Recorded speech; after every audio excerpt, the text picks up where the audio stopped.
Welcome back, everybody, to season number 2 of Bent on Fantasy Football. As always, I am your host, Alan Bentley. This week, we're going to have a special co-host, but before we get to that, I want to give you a little information. This year, you're going to learn more about the dungeon. You're going to learn more about what goes on in the dungeon. You're going to get a little tour of the dungeon, too. One other thing. You're probably wondering why I have this on my shoulder, aren't you? Yeah, you think I won a league last year or something. I did not, sadly. However, this season, I am going to dedicate different parts of the season to different people that I've lost in the past. This belt dates back to about 2008. My daughter and I made this belt for the fantasy league that I was on. The last person to win this belt was my good friend Carl Wilson. Unfortunately, I lost Carl to his battle with cancer back in 2016. So, C-Note, this one's for you, my man. All right. That being said, I do want to step things up a little bit, be a little bit more happy-peppy. I've got a special guest host, like I said. His name is Josh Worley. He was on last season. We talked about drafts. We talked about a lot of different things. So I'm welcoming Josh back to the show. Come on in, Josh. Hey, everybody. Welcome to the dungeon. Hey, Alan. Good to see you, buddy. Good to see you, Josh. Hey, first of all, thank you for being in the dungeon. And you should feel special because, like I said, you're the first one that was actually co-hosting in the dungeon with me. So we decided to grab a couple drinks tonight. And what are you drinking there, Josh? Oh, I'm drinking beer. What kind of beer is it? Well, it's I'd sell my number one pick to advertise here beer. I love that beer. It's almost as good as my beer. What kind of beer are you drinking? I've got Advertise Here beer. Oh, I like it. It's my favorite. Well, cheers. Cheers. And as we do every week on the show, let's pop open a cold one. And you guys sit back and enjoy the show. All right, so this year, a lot of things to discuss. A lot of new things. A lot of new people to discuss. But I do have to say, being a Bears fan, I would be such a huge miss if I didn't talk about the great draft pick they had this season. Yeah, that's right. 2021, we got our franchise quarterback. Now, I'm keeping my fingers crossed. That it doesn't turn out like some of the other ones, like Harbaugh comes to mind, a few others. But anyway, I think the Bears made a bold move with that. We've got a couple bold moves in the draft that came through this year. But, Josh, what do you think of that pick by the Bears to trade? Alan, I'm really high on Justin Fields this year. He's got the skill set to really strive in this offense. However, as we've seen from years past, Chicago is almost like the quarterback purgatory. So only time's going to tell if he's going to have a great career or if he goes to Chicago and dies like every other quarterback. Well, and, I've said that for years. Unfortunately, even though they are my team, Chicago is the place where quarterbacks go to die or retire or whatever happens to their career after that. It's pretty much gone. But, I think they did good. We'll wait and see. Obviously, we don't know where that's going to end up, but we'll wait and see what happens. But the other thing that I thought was really interesting in the draft is the Atlanta Falcons, at the number 4 pick, they drafted tight end Kyle Pitts. What are your thoughts on that, Josh? Kyle Pitts is a transcendent talent. You know me, I love college football. I've watched more college football than NFL, honestly. He is a transcendent talent. He doesn't play as a true tight end. He's got the skill set as a wide receiver as well. He has the ability to separate from those linebackers or those cornerbacks. Now, that being said, the reason that we're bringing up Kyle Pitts today is because he's being drafted in the top 5 of pretty much every expert's draft out there as far as ADP goes. Yeah. And little something. I don't mean to cut you off, but it just dawned on me. I want to tell you real quick about my first fantasy season. I was listening to all the other guys talking, and I never played this game before. Remember that. But they were all talking about how how tight ends were, and Shannon Sharp was the premier tight end at the time. But they were talking about how tight ends are great and how it's always good to get a tight end early. And then they were talking about quarterbacks and how great it is to get quarterbacks early. That's and true. I was up high in the draft, or in the draft order. I think I was like number 4 overall, or 3 or 4, something like that. And You my didn't. not my first pick.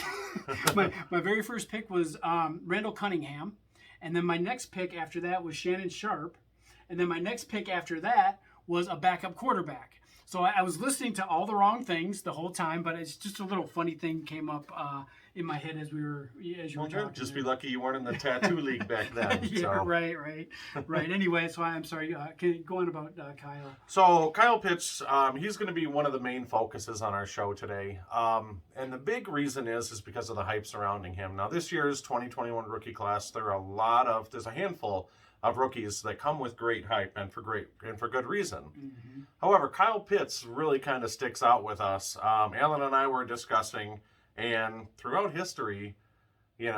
our history playing fantasy football, one trend that we did notice over the years, and we can both agree on, is that tight ends, it takes a little longer, a few more years to really kind of start flourishing in the NFL. And there's a few reasons for that. Number one, being the pure physicality of the position.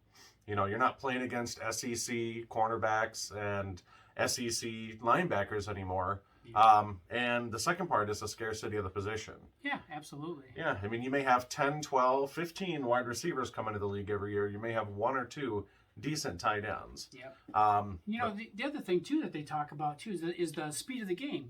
You're looking at a huge difference when it comes to college football and NFL football. There's bigger, faster, stronger players. You've got a lot of different formations you don't necessarily see in college football, or that you're not used to anyway. You've got a lot of factors in there that really weigh into how much harder it is to transition into a NFL tight end position than it is some of the other positions that you come up from the college ranks. Yeah, absolutely. And I was really high on Kyle Pitts going into the season. Mm-hmm. There's a few positives I do kind of want to bring up. Number one is with the departure of Julio Jones, where are those 100 targets going to go? Yeah. It's hard to disperse that many targets with, in between wide receivers and running backs only. I mean, you're going to kind of limit your playbook if you do that. Absolutely. And we all know their defense this year, Atlanta, is going to suck. Yeah. They're just going to be atrocious. So I wouldn't be surprised if Matt Ryan threw 40, 45 times a game. Yeah. And there's only so many targets to go around, and I think he's going to eat up a big share of that. Now, that being said, buyer beware. And we're going to get into this because of his ADP in the 4 to 6 range. So, and I don't ever remember, the last guy I remember, I think, was Vernon Davis being hyped as largely as Kyle Pitts this year as a tight end. And that's a huge, vast number of tight ends that you're talking about over the years too. I mean, you've got Tony Gonzalez, you've got Kellen Winslow, you've got Jason Witten, you've got tons and tons of talent out there. Prior to this, the highest draft pick that a tight end ever went overall, number 6, that was Kellen Winslow back in 2004. Then Tony Gonzalez went 13th overall back in 1997. So, to make this big of a move to a tight end, they must have a lot of faith in him. They must be looking at him being a franchise tight end, I guess. And for good reason. Like I said, his skill set really dictates that. However, in most fantasy football drafts, you're going to be in a redraft league. So what I did is we kind of looked up some stats. I put together a list of over the top 20 years. Now, I didn't include 2020 because we all know what happened there with the no preseason. It's kind of a fluky season in my mind. So what I did is I looked up the top 30 rookie tight end receiving seasons since the year 2000. Okay. And you and I have agreed that, yes, while it is harder for rookie tight ends to strive in a fantasy environment, after doing the research and getting all the statistics, I was shocked at just how bad rookie tight ends historically have been. Yeah, and keep in mind, we're talking the rookie season. A lot of these guys that, we looked up stats on, they've blossomed over the years, but for the first 1 or 2 seasons, it was kind of a slow go for them. So, You want to run through some of the stuff that you found? Yeah, absolutely. So, like I said, I went back to the year 2000, and we're looking at the top 100, or I'm sorry, not top 100, my bad, top 30 receiving seasons or of rookie tight ends. Now, a few aspects that I wanted to look at. The first one was how many rookie tight ends in a non-PPR and in a PPR had 100-plus point seasons. Now, 100-plus fantasy points, that'll put you around the tight end 10 to tight end 15 in a standard draft or a standard fantasy season. Yeah, you're talking 10 teams and 10, 12 teams standard. Okay, yep. So 100-plus points in a non-PPR puts you right in the middle of the pack. Mm-hmm. Only 3 times in the last 20 years out of the top 30 tight end rookie receiving seasons has a player gone over 100 fantasy points. Really? Absolutely. Gronk did it in 2010. That was his bust-out year where he had the 10 touchdowns, okay? Yep. Which is right now a rookie, or which is a record that stands to this day for a rookie tight end. He had Evan Ingram 2017, and then he had Jeremy Shockey in 2002. Now, when I say 100-plus, I'm not talking 150, 160 points that top-tier tight end would get today. The highest ever season for fantasy points in a non-PPR was Gronk in 2010 at 114.6. Wow. That's pretty impressive for a tight end. It is. However, break it down. What's 114.6 divided by 16 games? It's like 3,000, I think. I'm no good at math. Yeah, 2,000. You're looking between 7 and 7.5 points per game in a non-PPR. Now, like I said, that's low-tier tight end, whether you're a veteran or whether you're a rookie. So I said, that's non-PPR. Mm-hmm. A lot of leagues are going to PPR now, so half-point PPR seems to be the standard. Mm-hmm. So the number's got to be much, much bigger, right? If you figure, 100-plus point season with a half-point PPR. Okay. Only 7 times has a rookie tight end out of the top 30 rookie seasons for tight ends since 2000 in a 0.5 PPR, keep in mind, have they scored over 100 points. Really? In a season, absolutely. Now, you got the first 3 we just mentioned. Right. Then you got Hunter Henry, 2016. John Carlson from Seattle, 2009. You got Aaron Hernandez, unfortunately, 2010. Yep. And then 2005, Heath Miller. Those were all their rookie seasons. So only 7 players, or 7 times out of the last 20 years, has a rookie tight end scored 100 points or more. Now that being said, that's a lot of big names, though. If you look at that now, and I don't know what Kyle Pitts is going to do in his rookie season, but if he blossoms into something like those numbers that these guys have had, he could be that tight end of the future, if you will. I don't want to say franchise tight end because, franchise is overused a lot, but he could be that man. He could be, and I think he very may well be. However, does it justify drafting him in the 4 to 5 ADP range for tight ends? Now, Gronk, 2010, when he had 10 touchdowns, he only had 42 receptions, 546 yards. He didn't finish in the top 5 that year. Okay? In fact, I'm going to bring up a different stat to you. Okay? Of those top 30 tight end seasons, since 2000 for rookie tight ends, 25 of 30 of those top rookie seasons failed to crack the top 10. Okay. So a huge majority of those. Now, you've only had Ingram in 2017, we talked about, finished 5th. And then the only person to ever finish better than that for a rookie tight end was Jeremy Shockey in 3rd in 2002. Now, Pitts could finish top 10, but does that mean you're going to draft him at the tight end 4? Well, and that's interesting, though, because yes and no. I got to answer that question yes and no, because no for the immediate future, but yes for the distant future. I mean, and again, the first season doesn't necessarily define a player, but if you're looking at some of the names like Jimmy Graham, Jason Witten, in the past, Sterling Sharp was another one too that, he not such a great rookie season, but you know what? Everybody knows the name Sterling Sharp now. Oh, absolutely. Absolutely. It's one of the all-time greats. I'm sorry. Shannon Sharp. Shannon Sharp. Yeah, I blew that and he agreed with me. awesome. I was going to see if you noticed. Yeah, I was. I think I've had too much of this advertised here beer. Oh yes, yes. Now another big statistic that we wanted to touch on here, especially since a lot of leagues are going to the 0.5 point per reception or a full point per reception, and I threw out an arbitrary number there, 64 plus catches, and you asked why 64? Yeah. That's 4 catches per game on average. Okay, in a 16-game season. So I wanted to see, and that's about what an average top 10 to 12 tight end does in a fantasy season. Yeah, pretty close. So 64 plus catches. There's got to be dozens out of those 30 top rookie tight end seasons. There's been 2. Okay, really? Only 2 seasons of 64 catches. Absolutely. 2002, Jeremy Shockey when he finished 3rd. Oh, that makes sense. Yep, and then 2000, he had 74 catches. 2017, Evan Ingram just hit the 64 mark when he finished in the top 5. Okay. So you're looking at 4 receptions per game is a mediocre tight end in the 10 to 12 range in any fantasy scoring season. So I said, well, that's a little much for a rookie.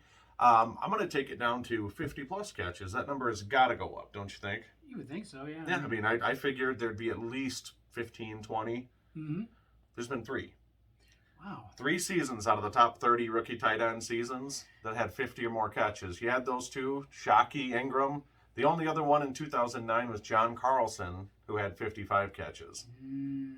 Interesting. In fact, do you know how many catches Travis Kelce had in his rookie season? Just a trivia question. No, I don't. Let me take a shot in the dark. I'm going to say 30. Well, I'll give you a hint. It's the same amount of catches that you had during Kelce's rookie season. Really? Absolutely. He had 200. He had 200. No, he had none. No, really? He had none. He played 1 game and had no catches. Okay. I thought I was being a little conservative. I thought you were going to surprise me, but guess not. No, absolutely not. But so yeah, it's pretty interesting when you take a look at that. Again, and I know we're spending a lot of time talking about a tight end here, a rookie tight end, but everybody's talking about him. Everybody wants to know is he worth a number 4 pick overall? Long story short, I'm going to go with I don't know. What do you think, Josh? I'm going to go with I don't know as well. Now, you brought up the Dynasty League earlier. In a Dynasty League, he may very well be. He could possibly be the most productive fantasy rookie out of this year's class. However, in a redraft league, I just can't justify that ADP of 4 to 5 in a tight end. Yeah, and with the other tight end, we've got a lot of talented tight ends out there in the NFL. I mean, when you're looking at your fantasy draft, I made that mistake my rookie season, if you will. But if you're seasoned at this game, then that going tight end that early, unless you've got something that's just a shoe-in, which it never is, going tight end that early is just not feasible. Not if you want to have a balanced team anyway. 5th round, yeah. 6th round, yeah. Before that, I don't know. And I love, don't get me wrong, I love Kyle Pitts this season. But I wouldn't touch him outside of the 10 to 12 tight end ADP, and he's not going to be there. So I'm not going to have to worry about that. Right. And there's going to be a lot of people out there that draft him way too early. I'm trying to help you out a little bit by telling you to don't do that, but we only do so much. We can only do so much. And Alan, if you don't mind, real quick, I'm going to bring up a few. Here's a couple notable rookie tight ends, future Hall of Famer rookie tight ends. Okay. These are some of the stats from the future Hall of Famer rookie tight end seasons. Okay. We've all talked about that Rob Gronkowski season in 2010. Yes, he had 10 touchdowns playing in that prolific New England offense. Now, to me, that's kind of fluky. He only had 42 catches, 546 yards. Without those 10 touchdowns, even with those 10 touchdowns, he still didn't finish top 5. Right. Antonio Gates, arguably one of the greatest tight ends of all time, fantasy-wise, wouldn't you say? Yeah. Okay, absolutely. Antonio Gates was a rookie in 2003. 24 catches, 389 yards, and 2 touchdowns. Wow. Okay. Jason Witten, 2003, same year. 35 catches, 347 yards, 1 touchdown. Wow, these guys are not even good. Now the first one that you mentioned would be, but the last 2 wouldn't even be good in TD only leagues. You know what I mean? Absolutely not. Yeah. Absolutely not. In fact, outside of Gronk, the next closest rookie to even put up close to 10 touchdowns was 2010 Jimmy Graham. He put up 5 touchdowns. There was a lot of hype on him after that rookie season. However, 31 catches for 356 yards to go along with those 5 touchdowns. Yeah, not exactly. That's more like tight end 15 to 20. So. Yeah. Oh, one last thing. You know who is not on that list? There's that? 2 guys. Who's that? Travis Kelce, Darren Waller. Okay, the consensus number 1 and 2 tight ends this year. Like I said, Kelce had 0 touchdowns. In fact, 0 catches in his rookie season. Yeah. So. Yeah. All right. Well, enough about the tight end, I guess, for now.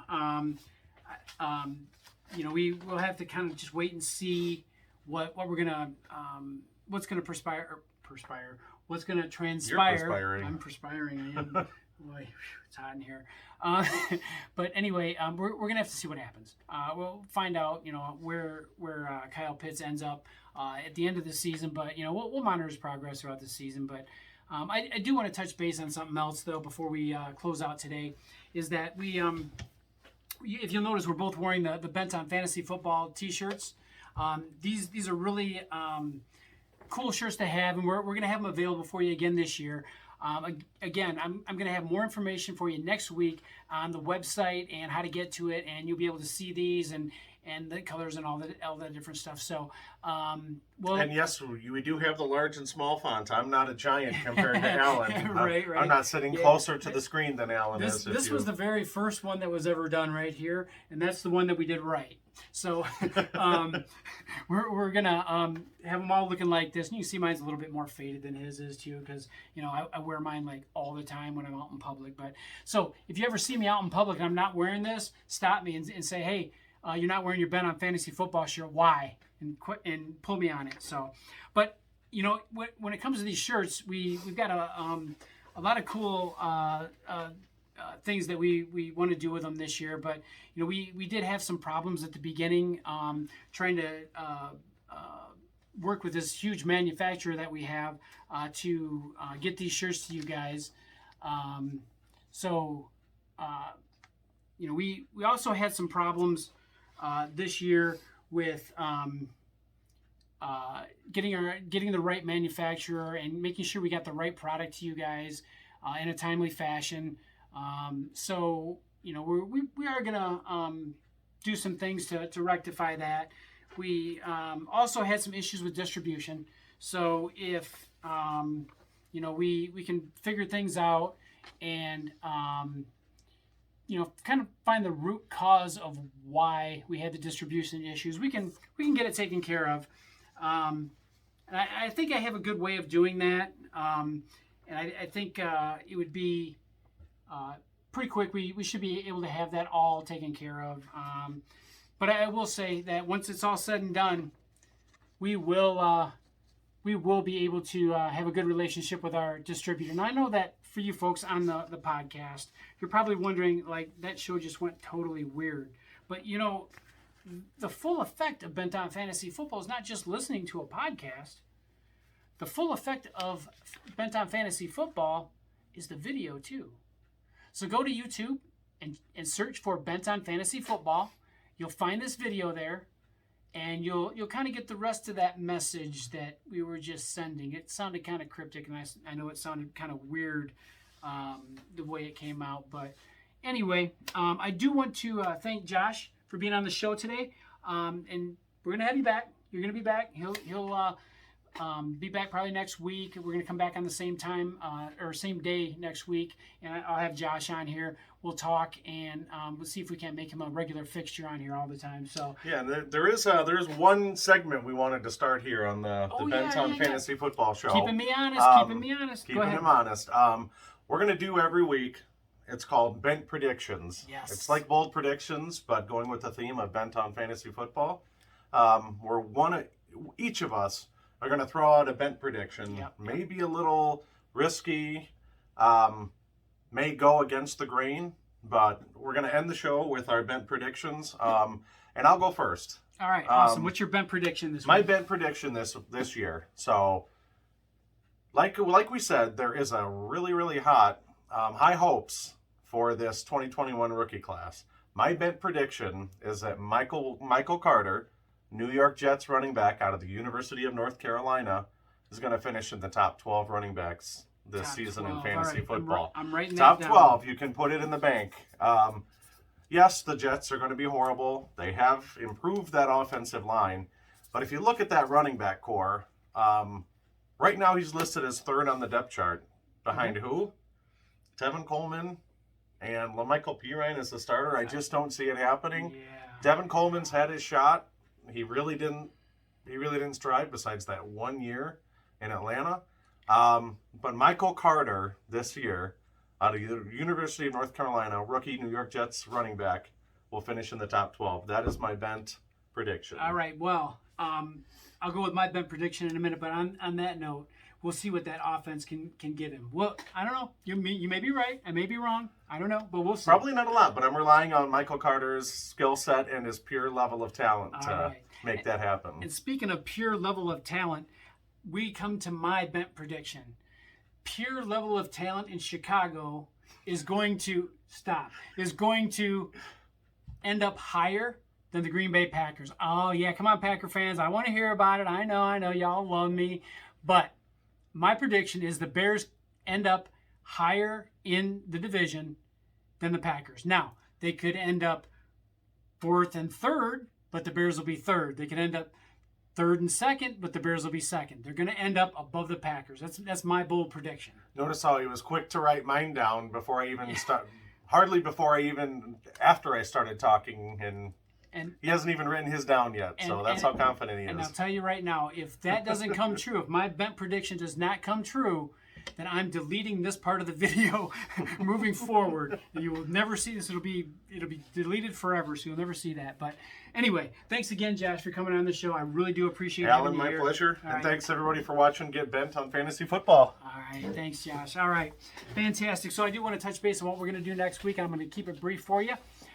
We are going to have some discussions in regard to the ADP of players throughout the NFL, different positions. We're going to talk about some top 10 picks or top 10 options in each position, so quarterback, running back, so on and so on. We will go through our guesstimation as far as where some of these guys are going to end up as compared to where some of the quote-unquote pros say that these guys are going to end up. So come back next week, same day, and visit with us. Like I said, at the bottom, right below here, go ahead and like us, follow us, join us on Facebook, Bent on Fantasy Football, and I'll see you guys next week. Have a good week.